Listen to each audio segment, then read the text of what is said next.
Assalamualaikum warahmatullahi wabarakatuh. Selamat pagi anak-anak ya. Kelas 11 IPS yang Pak Oni sayangi dan Pak Oni cintai. Pelajaran kali ini setelah kemarin kita mempelajari tentang kerajaan-kerajaan Hindu-Buddha yang bercorak maritim. Nah, jadi maritim itu bertumpu pada sektor kelautan.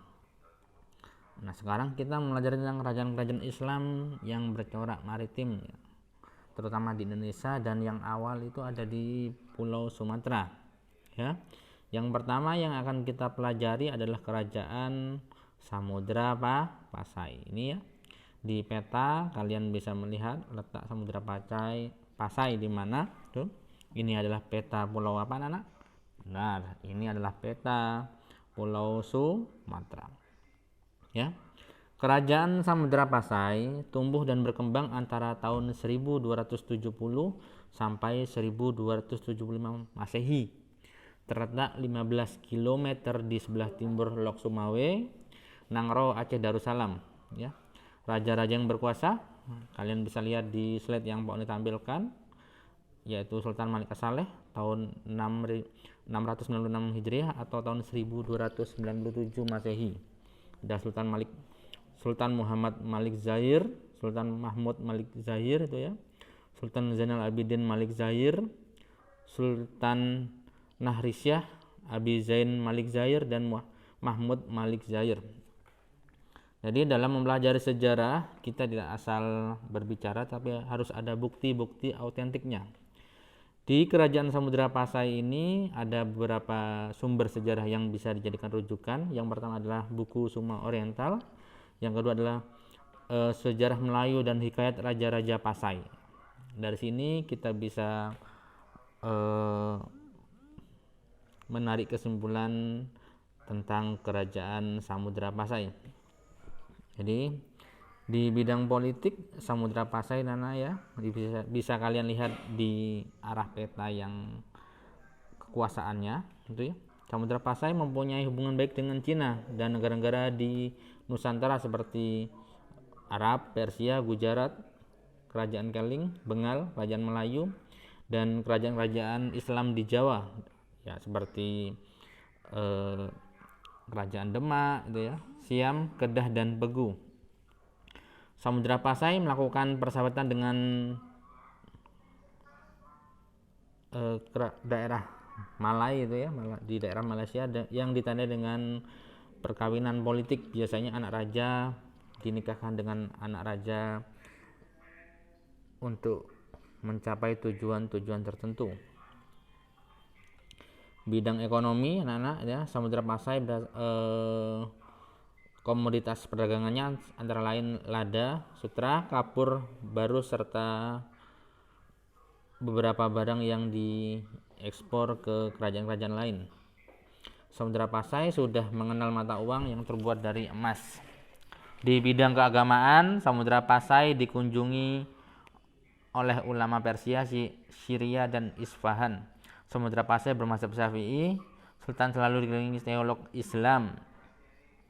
Kemunduran atau faktor-faktor yang menyebabkan kemunduran kerajaan Samudra Pasai antara lain adanya serangan Portugis pada tahun 1511 oleh Alfonso de Albuquerque. Pada tahun 1521, kekuasaan Samudra Pasai diambil alih oleh kerajaan Aceh Darussalam di bawah Sultan Ali Muhayyad Shah. Itu adalah salah satu kemunduran dari kerajaan Samudra Pasai, anak-anak.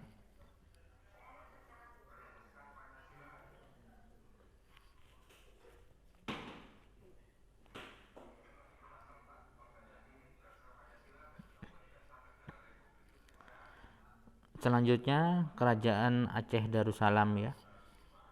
Jadi setelah Samudra Pasai runtuh dan kerajaan diambil oleh Sultan Ali Muhayyad Shah, dia mendirikan sebuah kerajaan baru bernama Kerajaan Aceh Darussalam.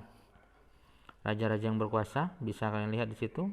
Ada Sultan Ali Muhayyad Shah tahun 1514 sampai 1528 Masehi, Sultan Salahuddin, Sultan Alauddin Riayat Shah Al-Qahar, dan Sultan Iskandar ya. Sultan Ali Muhayyad Shah beberapa Hal yang dilakukannya yaitu antara lain memperluas wilayah kekuasaan kerajaan Aceh Darussalam ini hingga ke Patani, Thailand. Jadi kalau kalian beranggapan negara Thailand itu hanya beragama Buddha, itu salah, karena di wilayah Thailand Selatan itu mayoritas beragama Islam, ya. Dia anti penjajahan, anti Portugis yang pada saat itu berkuasa di wilayah Nusantara. Selanjutnya wilayah kekuasaan Aceh Darussalam pada kepemimpinan Sultan Ali Muhayyad Shah ini hampir seluruh Sumatera hingga di daerah Thailand. Selanjutnya raja yang kedua, ya, yang tak lain adalah anak dari Sultan Ali Muhayyad Shah, yaitu Sultan Salahuddin. Selama berkuasa dia tidak banyak memerintah atau tidak banyak melakukan kegiatan-kegiatan yang bermanfaat untuk kerajaan Aceh, ya, sehingga menyebabkan kerajaan Aceh Darussalam ini mengalami kemerosotan yang tajam. Akibatnya dia diganti oleh saudaranya yang bernama Alauddin Riayat Shah Al-Qahar. Ini kalau Sultan Alauddin Riayat Shah ini, ya, di peta yang Pak Oni buat, di situ adalah wilayah kekuasaannya, melakukan perluasan kekuasaan di daerah Malaka di daerah Malaysia, anak-anak.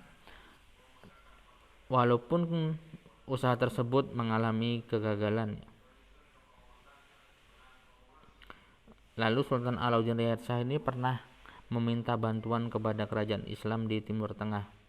Di akhir masa jabatan, pemerintah kerajaan Aceh mengalami masa suram di mana banyak terjadi pemberontakan dan perebutan kekuasaan. Lalu kita lanjut ke raja berikutnya, Sultan Iskandar Muda. Bisa kalian lihat dan kalian baca di situ, anak-anak. Sultan Iskandar Muda ini berkuasa tahun 1607 sampai 1636 Masehi, berarti 29 tahun dia berkuasa. Ini, ya, perlawanan Kesultanan Aceh Darussalam terhadap Portugis. Kita ketahui bersama bahwa Portugis melakukan ekspedisi dan mencari wilayah rempah-rempah sehingga sampai di Indonesia. Itu juga mengalami perlawanan dari kerajaan Aceh Darussalam. Diawali dari Ali Muhayyad Shah yang merencanakan penyerangan, namun wafat pada tahun 1530. Penggantinya Sultan Alauddin Muhayyad Shah Al-Qahar melakukan hubungan internasional dengan negara Timur Tengah. Lalu Sultan Alauddin Muhayyad Shah juga menempatkan suami saudara perempuannya di Barus dengan gelar Sultan Barus. Ini adalah salah satu usaha untuk melawan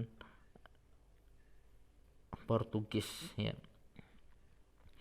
Kehidupan ekonomi, hubungan perdagangan penghasil lada dan timah, komoditi ekspor beras, lada dan rempah-rempah dari Maluku, impor porselin Saudara dan Jepang dan Cina, minyak wangi dari Eropa, Timur Tengah, dan kain dari Coromandel, India. Kehidupan sosial, perdagangan di Aceh menyebabkan munculnya feodalisme. Bangsawan disebut teku dan pemuka agama disebut dengan tengku. Kehidupan Aceh dipengaruhi oleh agama Islam. Makanya Aceh itu disebut atau bergelar kota Serambi Mekah atau Serambi Ka'bah.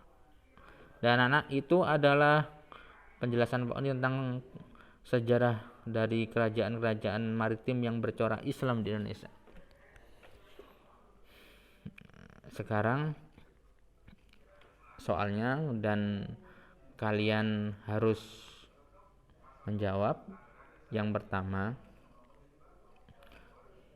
mengapa kerajaan Samudra Pasai mengalami kemunduran, ya? Yang kedua, apa dampak dari adanya stereotip atau pembedaan antara teku dan tengku di wilayah Aceh? Jawaban bisa kalian tulis di link komentar. Terima kasih, sampai jumpa. Assalamualaikum warahmatullahi wabarakatuh.